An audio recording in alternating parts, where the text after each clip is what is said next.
राज्यातल्या चडशा धरणांतलो उदकाचो सांठो 50% सकयल देंवला। पुराय दक्षिण गोंयांत उदका पुरवण करपी साळावली धरणांत सध्या 48% उदक उरलां। सोमारा ह्या धरणांतल्या उदकाची पातळी 34.5 मीटर इतकी नोंद जाल्ली। उदका खात्या कडल्यान मेळिल्ले म्हायती प्रमाण साळावले धरणांत 48%, हणजुणा धरणांत 31, आमठाणे 42, तिळारी 46, पंचवाडी 42%, जाल्यार चापोली आनी गावणे ह्या धरणांत 54% उदक उपलब्ध आसा।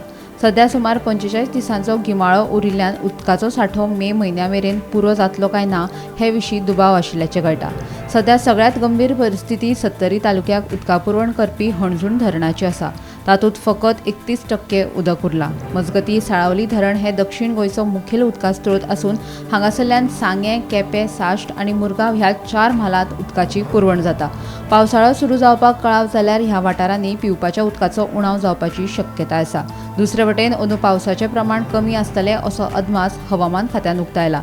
तातूंत पावसाक कळाव जाल्यार उदकाचो उणाव जावपाची शक्यताय आसा। उदकाचो उणाव जाल्यार राज्यांतल्या वेगवेगळ्या न्हंयांचेर बांदिल्ल्या बंधाऱ्यांतलें उदक वापरपाची तयारी दवरिल्ल्याचें कळटा। गोंयांत सध्या 300 परस चड सुवातींनी अशे बंधारे बांदलेले आसा अशी म्हायती उदका खात्या कडल्यान मेळ्ळ्या। Bureau report, Gomantak TV.